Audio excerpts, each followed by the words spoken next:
moving down, and then you're waiting to see if the candles are trying to form some sort of a support, right? So now when you have something like this, and then you can turn around and say, okay, you know what? We have a bullish trend.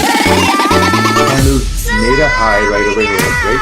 You have a high. So now there's a 20% chance that the price is going to retest that high, right? Now on the high time frame, this move is going to look something like, let's say this is the 4-hour time frame, so this is what's going to look like.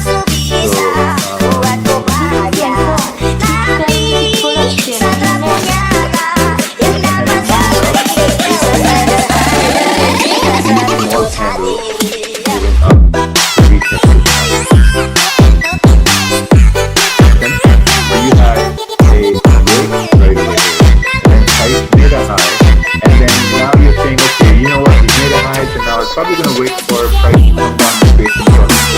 Candles move down, you have support because this is a bearish candle, and then you have a bullish candle right over here. Right? So when you look left, you're like, okay, this is the breakout. The probability dictates that since this is the 30-minute or the 1-hour chart and we're forming support, so now this tells me, okay, we form support, I can probably have my stop loss down over here. Because once I have my stop down here, I know that, okay, as long as price stays above this level, we should continue moving up to possibly fill this range, right? And then on a higher time frame, this is going to be the wick fill right over here, right? Some people ask me about wick fill, so that's how you gauge your wick fill, right? But sometimes there will be no retest. It happens. It's totally normal in the market because the market flows in its own ways. Like, it depends on the volume, it depends on what's happening fundamentally. It also depends on whether there was some high volatility news or not, right? Because if you get no retest, that's okay, because your plan dictates that you're always going to look for a candle to form a support at a retest, and then you're going to enter your trade, right? You have to be very specific with your trades. It's very, very important.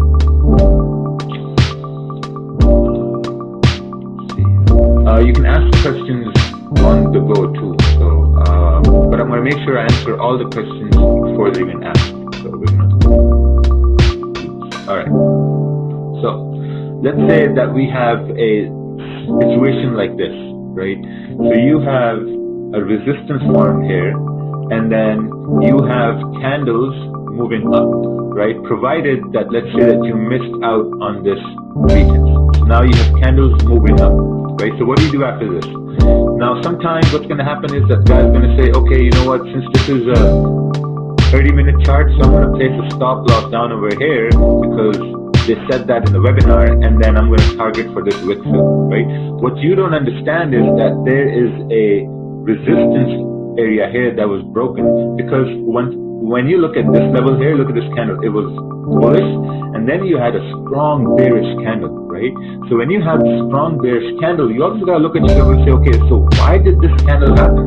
What was in this area that made this candle go all the way down, right? It was probably something strong. So now what you got to see is, now all you got to do is you just got to wait to see if the candles will actually come down to this area, because if they do, you have a higher chances, a very strong probability of candles to continue moving bullish, right? Because we've made a high right over here. So let's see what happens. So you have this candle coming down here. So now what do you do? So do you take, how is that a retest when it never broke that resistance? Oh no, that was just for like, that was just for example purposes, right? But we're focusing on what's happening in the now, right? Now, what's happening here is that you have a candle coming down, bearish. What most people will do is that they will take a buy right over here, right? They'll take a buy here. Now, it's not a bad trade, but it's also very risky because the candle is moving against you, right? You have to enter trades when candles are moving in your direction. If you're looking for buys, you want candles to move in bullish, right? If you're looking for sells, you want candles to move bearish, right? So now when you look at this, you're seeing that, okay, the candle is moving bearish, and when you look left, you see that, okay, it's coming into that zone. So what do? You have to wait. You have to wait to see if the next candle can give you some sort of confirmation that, okay, we are now trying to form bullish that we're trying to form some sort of a bullish idea here, right? So entering at this